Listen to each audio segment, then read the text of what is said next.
Yang ketiga, orang yang dalam keadaan suci itu selalu dikelilingi, dipayungi oleh malaikat-malaikat rahmat.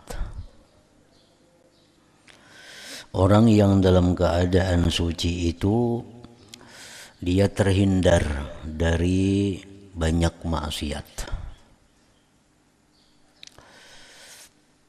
Orang yang dalam keadaan suci itu dia terpelihara daripada sihir-sihir, daripada perbuatan-perbuatan jahat orang. Misal orang ada menyihir, orang ada memarang maya. Nah, kalau dalam keadaan suci dia terhindar daripada itu.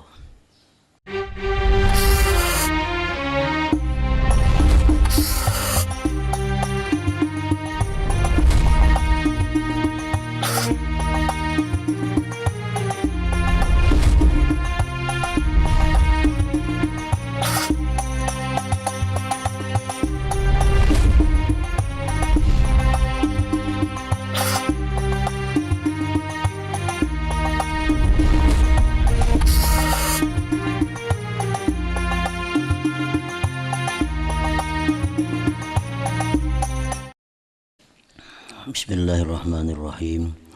Alhamdulillahi rabbil alamin. Wassalatu wassalamu ala asyrafil anbiya wal mursalin Sayyidina Muhammadin wa ala alihi wa sahbihi ajma'in. Qala al-musannif rahimahullah wa nafa'ana bi ulumihi fid dharain amin. Faslun ay hadza fasal. Wa yanbaghi lil murid alla yazala ala taharah wa kullama ahdatha tawadda'a wa shalla rak'ataini.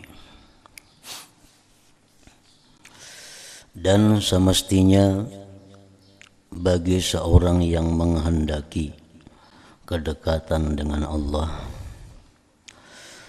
bahwa senantiasa dia atas keadaan suci daripada hadas, baik hadas kecil atau hadas besar.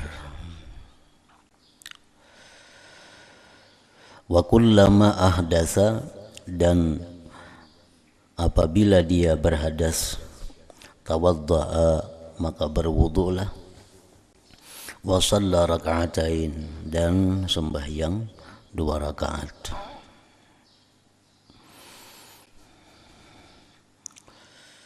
Fadilat dan keutamaan orang yang selalu berada dalam keadaan taharah, dalam keadaan suci. Yang pertama, bahwa dia itu berada dalam keadaan dirahmati Allah. Itu pertama. Orang yang selalu dalam keadaan suci itu dia berada di dalam keadaan dirahmati oleh Allah. Yang kedua, bahwasanya dia berada di dalam keadaan yang dicintai oleh Allah. Karena Allah berfirman, "Innallah yuhibbul mutatahhirin." Sesungguhnya Allah itu mencintai orang-orang yang suci. Yang ketiga, orang yang dalam keadaan suci itu selalu dikelilingi, dipayungi oleh malaikat-malaikat rahmat. Orang yang dalam keadaan suci itu dia terhindar dari banyak maksiat. Orang yang dalam keadaan suci itu dia terpelihara daripada sihir-sihir, daripada perbuatan-perbuatan jahat orang. Misal orang ada menyihir, orang ada memarang maya. Nah, kalau dalam keadaan suci dia terhindar daripada itu. Wa kullama ahdatsa tawadda'a, dan setiap kali dia berhadas maka dia berwudu. Nah, berwudu itu di samping menghasilkan taharah, di samping berwudu itu menghasilkan kesucian, dan juga berwudu itu adalah menghasilkan maghfirah, ampunan Allah. Dalam hadis Rasulullah Shallallahu Alaihi Wasallam menyebutkan bahwa orang yang berwudu itu begitu dia membasuh dua telapak tangannya, maka berguguranlah dosa-dosa yang ada di telapak tangannya. Begitu orang yang berwudu itu membasuh muka berkumur-kumur, maka dihembuskannya air kumur-kumur itu, maka berguguranlah dosa-dosa yang ada di mulutnya. Orang yang memasukkan airnya ke dalam hidung lalu menghembuskannya, maka berguguranlah dosa-dosa yang ada di hidung penciumannya. Orang yang berwudu membasuh muka, begitu dia basuh mukanya, maka berguguranlah dosa-dosa yang ada di mukanya. Nah, sampai akhir daripada perbuatan wudu. Jadi setiap kali kita berwudu, selesai wudu, kita bukan hanya suci zahir daripada hadas, tetapi juga suci batin daripada dosa-dosa.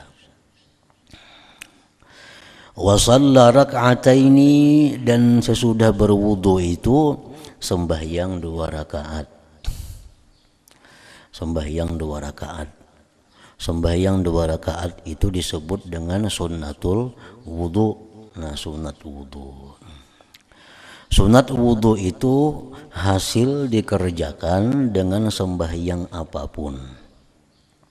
Umpamanya orang habis berwudu sembahyang duha.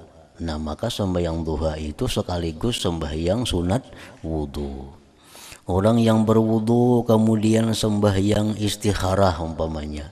Nah, sekaligus istikharah itu jadi sembahyang sunat wudu. Orang yang berwudu itu sudah tuntung wudu lalu dia sembahyang sunat zuhur umpamanya. Nah, maka sunat zuhur itu sekaligus jadi sunat wudunya. Pokoknya dianjurkan setiap berwudu itu selesai wudu ada sembahyang sesudahnya, sembahyang apapun. Nah, kecuali kita ada nazar. Nah, kecuali ada nazar. Misalnya benazar, aku imbah berwudu, aku sembahyang sunat wudu. Nah, benazar. Nah, bila demikian maka itu niatnya mesti niat sunat wudu. Kalau dinazarkan, aku hendak sembahyang sunat wudu, benazar sembahyang sunat wudu, nah, maka itu sudah berwudu sembahyang 2 rakaat, niatnya mesti niat sunat wudu. Dan 2 rakaat sunat wudu inilah merupakan sembahyang yang ujar Sayyidina Bilal, itu sembahyang yang paling aku harapkan ganjarannya di sisi Allah Subhanahu wa Ta'ala. Sebab begitu Nabi kita masuk ke dalam surga, Nabi kita melihat Bilal itu ada di surga. Lalu ujar Nabi, wahai Bilal, apa amalan engkau sehingga engkau terdahulu daripada yang lain masuk ke surga?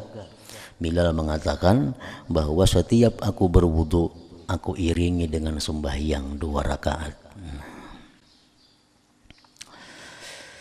Wa yanbaghi lil murid an la yazala ala taharatin wa kullama ahdatsa tawadda'a wa shalla rak'atain, dan sayugianya bagi seorang murid, bagi orang yang hendak dekat lawan Allah, senantiasa berada dalam keadaan suci, dan manakala berhadas berwudu dan sembahyang 2 rakaat.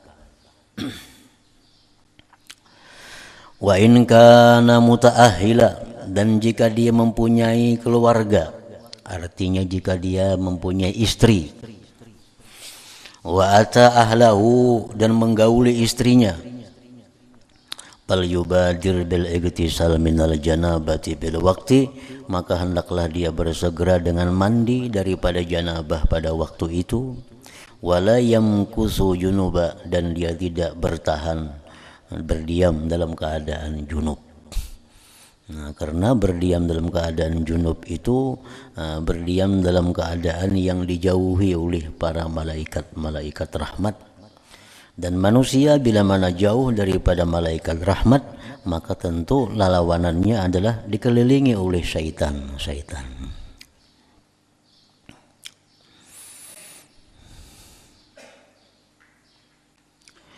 Wa yasta'inu ala dawamit taharah, dan hendaklah dia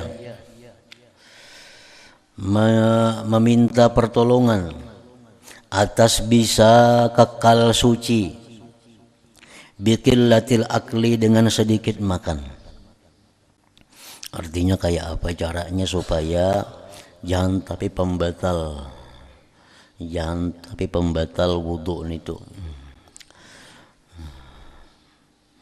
Nah, caranya supaya wudhu itu jangan pembatal, pertama caranya adalah mengurangi makan.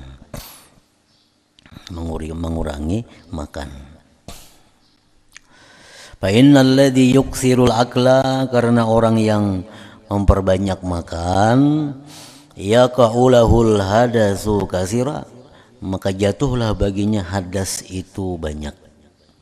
Bila orang banyak makan, banyak minum, maka hadasnya pun banyak, sering rancak artinya. Fatasukku alaihil mudawamatu ala taharah, maka sulitlah atasnya mengakali atas suci itu.